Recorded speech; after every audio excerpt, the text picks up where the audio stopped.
Hi guys, welcome back to my channel. Thank you for your usual comments in order to grow the community we are building, which is English Hangouts. Today I want us to look at something different. I want us to digress a bit to how to rewrite some English expressions. So today I will highlight 4 expressions on the whiteboard, and we'll also look at how to rewrite that particular expression in another way. The essence of this is to enlarge our vocabulary, to build our vocabulary, to express ourselves differently without repeating the same words simultaneously. As a result, for today, we want to rewrite these 4 expressions on the whiteboard. The first one is how many years you take senior me. This is funny, right? How many years you take senior me. The second expression is she dashed me some clothing. Number 3, the discussion was about if she is interested in the job. And finally, we have, of course, the sun cannot beat you this night. In trying to rewrite these expressions, I will identify some missing gap in the expression, some anomaly we have in the expression, and at the same time I will rewrite the expression. Are we good to go? Moving on. How many years you take senior me? This is an expression that has to do with a particular person trying to claim seniority over another person. How many years you take senior me?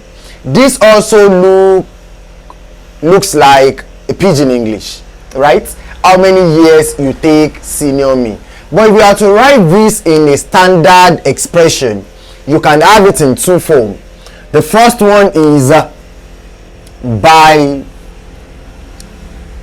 how many years are you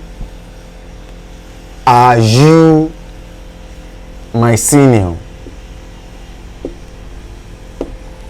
These expressions, how many years you take senior me, can be written in this form: by how many years are you my senior, rather than how many years you take senior me.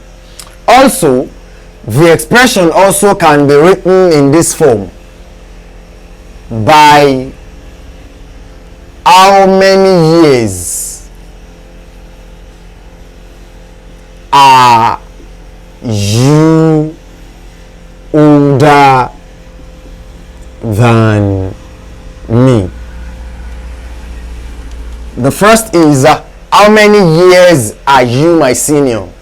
The second expression can also be written in this form: how many years are you older than me. So I advise us, if we are to express ourselves in this way, let us stick with either the first expression or the second expression. We should endeavor to use the standard English expression in any environment we found ourselves. Number 2, which is she dashed me some clothing. She dashed me some clothing. She dashed me some clothing. This also can be rewritten in this form, which is, the first one is she gifted me some clothing. She gifted me some clothing. Number 2, it can also be she blessed me with some clothing. She blessed me with some clothing, which is the second one. The third one, which is of course the sun cannot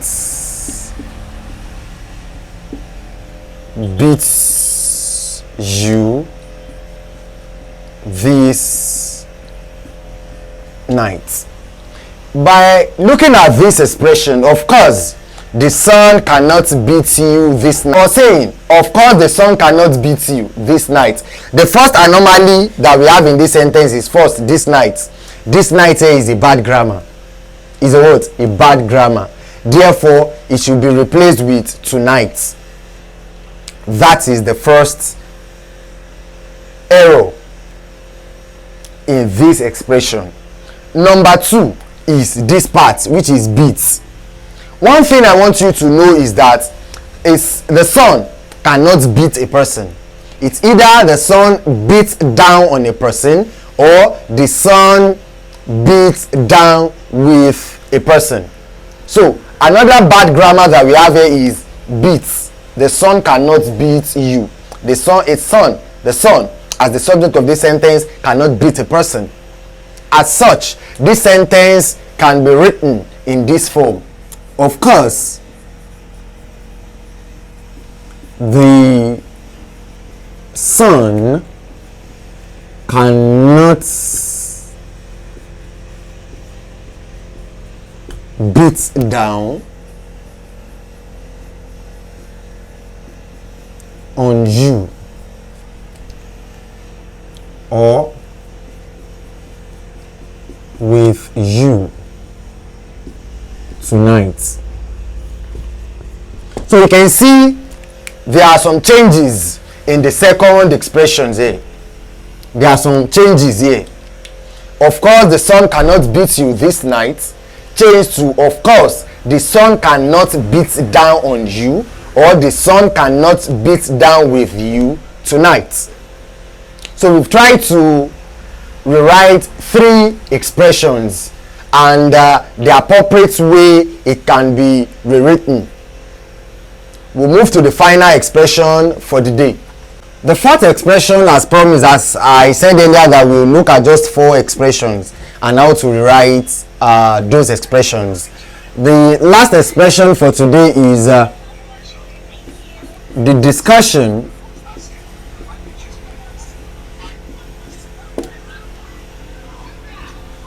was about if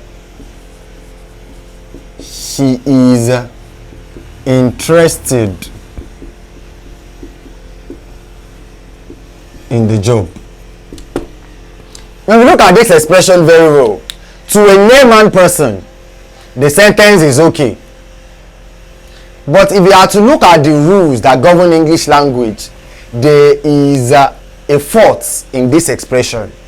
As we all know that English language is a language governed by rules. As such, we should stick with these rules that govern the language, although there are exceptions to rules in Concord, which we've looked at some couple of weeks ago. So the first thing we should know is that there is an aberration here about and if. The aberration is we are not expected to use if after a preposition. About here is a preposition. So in English grammar, we are not expected to use what? If after a preposition. If there is need for us to use any words that can indicate any form of probably a conditional, we should endeavor to stick with whether, not if. It is an aberration to use what? If after a preposition. As such, this expression here can be rewrite. We can rewrite this expression in this form. The discussion was about whether she is interested in the job. Here we replaced if with what? With whether. That is standard English. We are not expected to use what? If after a preposition, and I made you know that about here is a preposition. Therefore, if you are to stick with the rules, it is ungrammatical to have if in this part of the sentence. Therefore, we can have the discussion was about whether she is interested in the job. So, all of the expressions that we looked at today, I will advise every lovers of knowledge, every lovers of language to endeavor to take note of these little things. All of these little things count. If you are to have mastery in the use of English language, these little things should be taken care of. Thank you for supporting this community. Do have a lovely day ahead.